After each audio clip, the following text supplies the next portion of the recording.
থেকে আগত কীর্তনীয় কিঙ্কর কৃষ্ণ হালদার ও তার ক্ষুদ্র সম্প্রদায়ের তরফ থেকে রইল অনন্ত কোটি কোটি ভক্তিপূর্ণ প্রণাম।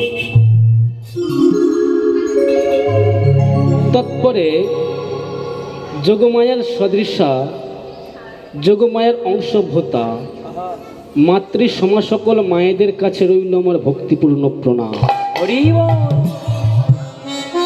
তথাপি এই হরিসভা সংলগ্ন যত লতা গুল্ম কীট পতঙ্গ জন্তু জানোয়ার খেচর ভোচর দানব মানব যক্ষ রক্ষ গন্ধর্ব কিন্নর প্রত্যেকের শ্রীপাদ পদ্মে রইল আমার এই ভক্তিপূর্ণ প্রণাম। মাগো জনিতায়, আজকে আমরা প্রভাতকালে প্রত্যেকে ব্রতী হয়েছি। আজকে আমরা এখানে কিছু ভগবানের লীলা কথা, তার কিছু গুণকথা, তার কিছু লীলার রস আস্বাদন করব। হরি বল। কারণ ভগবানের 64 প্রকার লীলা আছে। তাই আজকে আমরা প্রতিদিন প্রত্যেকে নানা অলঙ্কারে আসন বসন ভূষণ অলঙ্কার অলঙ্কৃতা হয়ে প্রত্যেকে একত্র হয়েছি। আজকে প্রভাতকালে আমরা কিছু ভগবানের গুণকথা, তার কিছু রূপকথা, তার কিছু রূপের রস আস্বাদন করি। হরি বল। কথাই বলছে কি, যেখানে আছে আনন্দ সেখানেই আছে আমার প্রাণ গোবিন্দ, যেখানে আনন্দ নাই সেখানে আমার গোবিন্দ নাই। কারণ ভগবান হলো চারি যুগে তিনি এসেছেন। সত্য ত্রেতা দাপর কলি, সত্যই শ্রীরাম, সত্যই নারায়ণ, ত্রেতায় রাম, দাপরে কৃষ্ণ, কলির নিমায়।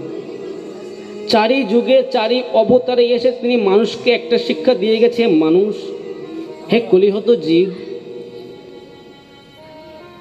আমি তোমাদের না চাইতে অনেক কিছু দিয়েছি, বিষয় বৈভব অট্টালিকা টাকা পয়সা জমি জমা অনেক কিছু দিয়েছি, বিনিময়ে আমি তোমাদের কাছে কিছু চাইনি।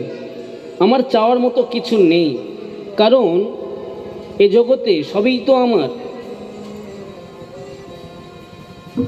আমার মাটি, আমার জল, আমার বৃক্ষ, আমার ফল, এ জগতে সবই তো আমার তৈরি, আমার সৃষ্টি। তাই তোমাদের কাছে চাওয়ার মতো আমার কিছু নেই।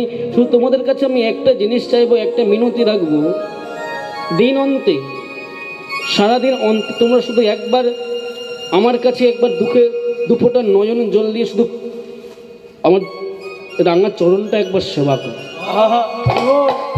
কারণ ভগবান নিজেই বলে গেছে, ভক্ত মোর মাতা পিতা, ভক্ত মোর গুরু, ভক্ত মোর নাম রেখেছে বাঞ্ছা কল্পতরু। ভক্ত না খেলে আমি খাই না, ভক্ত না ঘুমালে আমি ঘুমাই না।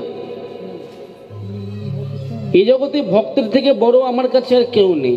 এই তোমাদের কাছে আমার একটাই নিবেদন, একটাই চাওয়া, একটাই পাওয়া, শুধু তোমরা দিন অন্তে একবার শুধু আমার নামটা ভোজো, আমার চরণটা একবার সেবা করো। তাই মাগো, জানি না ভগবানের এই কথা বলার মাঝে, গাওয়ার মাঝে অনেক অনেক ভুল ত্রুটি হইবে স্বাভাবিক। কারণ শাস্ত্রে বলছে, চতুর্মুখ ব্রহ্মা যার 4টে বদন থেকে ভগবানের গুণের রূপের কথা বলে শেষ করতে পারেনি। 4টে বদন ছিল যার চারি বদনে চারি বেদ উচ্চারিত হতো, যার মধ্যে 6 দর্শন ছিল, যার মধ্যে 18 পুরাণ ছিল, যার মধ্যে সার তত্ত্ব ছিল, যে হলো সৃষ্টিপতি ব্রহ্মা, জগতের সৃষ্টিকর্তা। এত কিছু জানলো, এত কিছু শুনলো, এত কিছু জানলো, কিন্তু চারি বদন থেকেও চারি বদনে হরিনাম উচ্চারণ করে, যার চারি বদনে চারি বেদ উচ্চারিত হয়, ঋক সাম যজুঃ অথর্ব, সেই চতুর্মুখ ব্রহ্মা 4টে বদন থেকেও কলিযুগের মাটিতে হরিনামের ভগবানের দর্শন পেল না। হরি বল। আর আমি কোথাকার কলির এক কেটে থেকে ছোট কোনা মাত্র, আমি এক বদনে কেমন করে ভগবানের সেই গুণকথা আস্বাদন করব? তবে শাস্ত্রে একটা মহৎ কথা আছে, গৌরু কৃপা হি কেবলম। যদি আমার গুরুদেবের কৃপা থাকে, যদি আপনাদের মতো ভক্তবৃন্দের চরণ ধুলি আমার মস্তকে থাকে, তাহলে আমি চেষ্টা করব কিছু হরি কথা, কিছু কৃষ্ণ কথা আপনাদের আস্বাদন করানোর জন্য। কারণ আপনাদের কৃপা ছাড়া হরি কথা বলা যাবে না, আপনাদের কৃপা ছাড়া কৃষ্ণ কথা বলা যাবে না। কারণ বাংলায় একটা কথা বলেছে, যন্ত্র যদি পড়ে থাকে লক্ষ জনের মাঝে, যন্ত্রিকা বিহনে যন্ত্র কেমনে বাজিবে। আমি বিনা যন্ত্র তোমরা হও যন্ত্রধারী, যেমনে উচ্চারিবে ঠিক তেমনই উচ্চার। হরি